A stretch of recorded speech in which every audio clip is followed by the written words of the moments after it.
All right, let's dive in. For decades, the story of global manufacturing was all about one thing: how much a country could produce.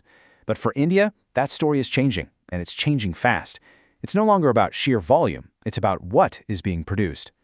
We're going to break down this huge pivot based on some great analysis from the Indian Express and see what it means for India's dream of becoming a real global industrial powerhouse.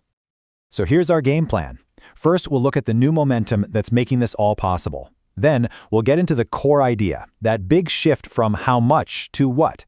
We'll see how the whole ecosystem is being rebuilt, who the key players are that need to step up, and finally, what this all means for India's next massive manufacturing leap.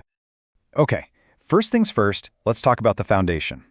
The world's supply chains are, well, they're in a massive state of flux right now. And right in the middle of this big reshuffle, India's manufacturing sector is seeing a really powerful comeback. And this isn't just a temporary boost. This is the solid ground that the next big leap is being built on. You see, companies all over the world are diversifying. They're trying to reduce their reliance on any single country, not putting all their eggs in one basket. This whole geopolitical shift has swung open a massive window of opportunity, and it's creating this incredible tailwind for India's industrial ambitions. And here is a perfect example of that potential in action. An eightfold, 8 times increase in electronics exports in just over a decade. And think about it. This isn't just about making more simple widgets. It's proof of a growing capability in a really complex, high-value sector that matters on a global scale. So, that momentum leads us straight to the heart of this entire strategy, a completely different way of measuring success. This slide shows the pivot perfectly.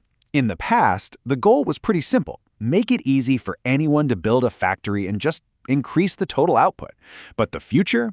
It's way more targeted. The focus now is on building deep technological know-how in very specific sectors that are absolutely critical to the global economy. So yeah, the ultimate goal has totally evolved. It's not just about hitting production numbers anymore. It's about building real tech know-how, sparking genuine innovation, and creating Indian companies that don't just compete on the world stage, but actually lead. But look, building that kind of advanced capability doesn't just happen by magic. It relies on a super carefully constructed ecosystem. And that ecosystem is built on 3 key pillars. So here are those building blocks. First, you need these large, integrated industrial clusters. Second, you need hyper-efficient logistics to connect them to markets around the world. And third, everything, and I mean everything, has to be held up by a solid commitment to world-class quality. Let's start with those clusters. The old way was having a bunch of small, scattered industrial parks.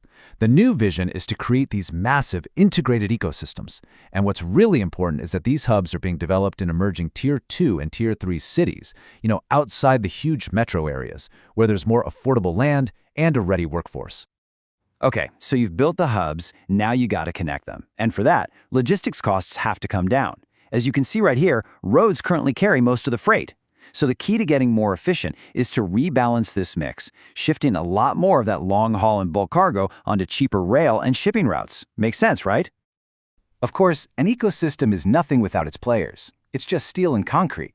So let's turn to the people and the businesses that are absolutely essential to making this ambitious vision a reality. And this conversation has to start with the micro, small, and medium enterprises, the MSMEs. They aren't just a part of the system, they are, and this is a quote, the absolute backbone of it. Success here really hinges on their success. So, to get these vital businesses into the high-tech supply chains we've been talking about, they need some very targeted support. What does that look like? Well, it means unlocking access to finance, providing modern skills training, helping them adopt new technologies, and just making sure they have reliable infrastructure to build on. Now, this is such a critical point about turning policy into reality.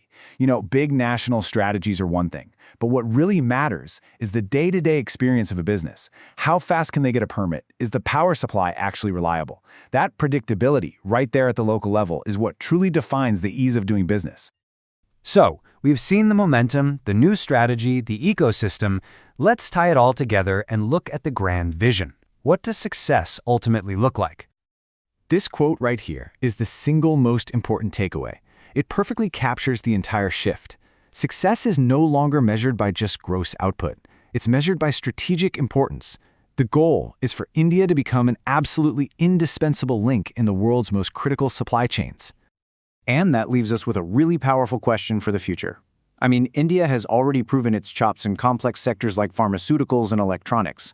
So, as this new industrial strategy really takes hold, which high-tech, high-value industry will be the next one to see an Indian company become a true global leader? That's the multi-billion-dollar question as this whole new chapter unfolds.